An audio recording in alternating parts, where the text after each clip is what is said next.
नमस्कार दोस्तों। आज जो कहानी आप सुनेंगे उसका शीर्षक है सूना अंगना खिले ना फूल।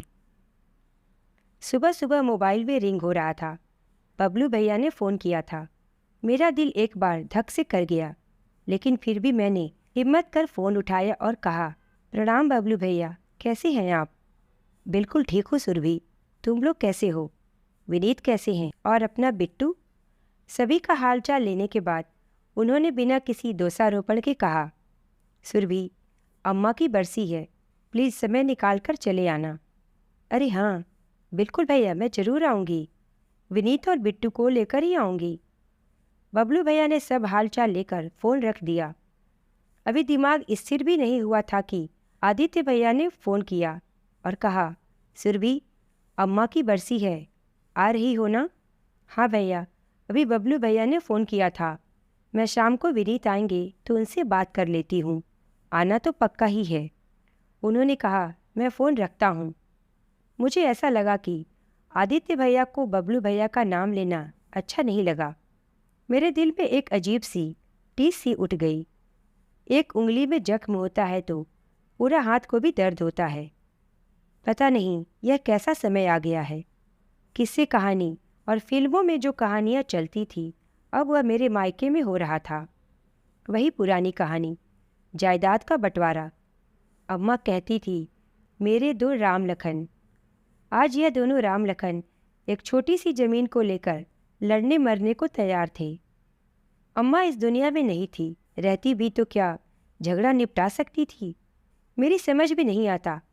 पापा ने घर का बंटवारा दो हिस्सों में पहले ही कर दिया था।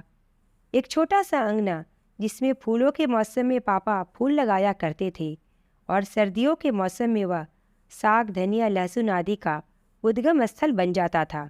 न जाने पापा के दिमाग में क्या आया होगा, उस छोटे से प्लॉट का बंटवारा किया ही नहीं। पापा ने क्या सोचा होगा, यह तो वही जाने।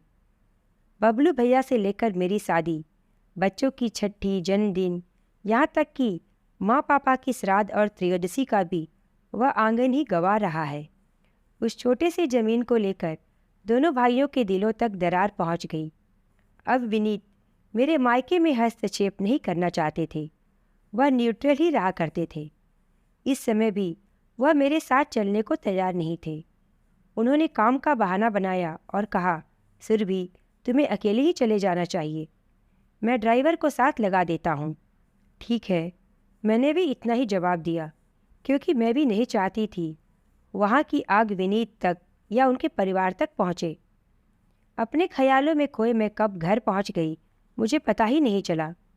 वही घर जिसे मैं अपना कहती थी, मायका, यही शब्द जिसका भरोसा एक व्याता नारी सबसे ज़्यादा समझ सकती है, आज वह पराया सा लग रहा था। घुसते ही माँ पापा की तस्वीर मुँह चिढ़ा रही थी। माँ की बरसी थी तो भाई भाभी और घर के सारे लोग पूजा पाठ में ही व्यस्त थे। मेरी तरफ ज़्यादा ध्यान किसी का भी नहीं था। मैं उसी आंगन में उतरकर चली गई जो आज युद्ध का मैदान बना हुआ था। वहाँ पहुँचते ही मेरी आंखों में आंसू आ गए। अभी भी कोने में सहमे से बेला और सुरमई के फूल लगे हुए थे। उसी आंगन को गवाह बनाकर मैंने अपने हाथों में सुहाग चूड़ा पहनकर उस घर से विदाई ली थी। मेरी आंखों में आंसू आ गए। तभी बबलू भैया की नज़र मुझ पर पड़ी। उन्होंने बड़े प्रेम से मेरा स्वागत किया। पूजा पाठ संपन्न होने के बाद रात में जब सब लोग एक साथ बैठे, तब बबलू भैया ने कहा, सुरभि, इस झगड़े की सारी जड़ यह आंगन ही है। हम दोनों भाइयों ने फैसला किया है कि अब यह पूरा घर ही हम बिल्डर को दे रहे हैं।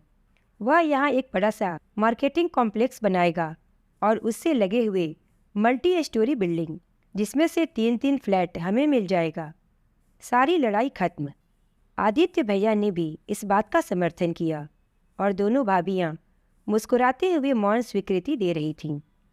मैं क्या कहती, मेरी समझ में नहीं आया, क्योंकि लड़कियां तो मायके में पराया धन होती हैं। अब वह घर कहाँ गया? एक मायका था, पराया हो गया। मैंने भी उनकी हाँ में हाँ मिलाते हुए कहा, हाँ भैया, यह बिल्कुल सही रहेगा। लेकिन मेरे अंदर की टीस अब और ज़्यादा गहरी हो गई थी। वहाँ से लौटते हुए मुझे लगा, अब कहाँ रह गया मायका? माँ पापा की यादें, अपने बचपन की यादें, सबको अपने जेहन में समेट आई हूँ। विनीत की नज़र पड़ने से पहले ही मैंने अपने आंसू पोंछ लिए। कैसी लगी दोस्तों आपको यह कहानी? मुझे कमेंट करके ज़रूर बताएं, और अगर अच्छी लगी हो तो प्लीज़ इसे लाइक और शेयर करें, और मेरे चैनल को सब्सक्राइब नहीं किया हो तो प्लीज़ इसे सब्सक्राइब कर लें। धन्यवाद।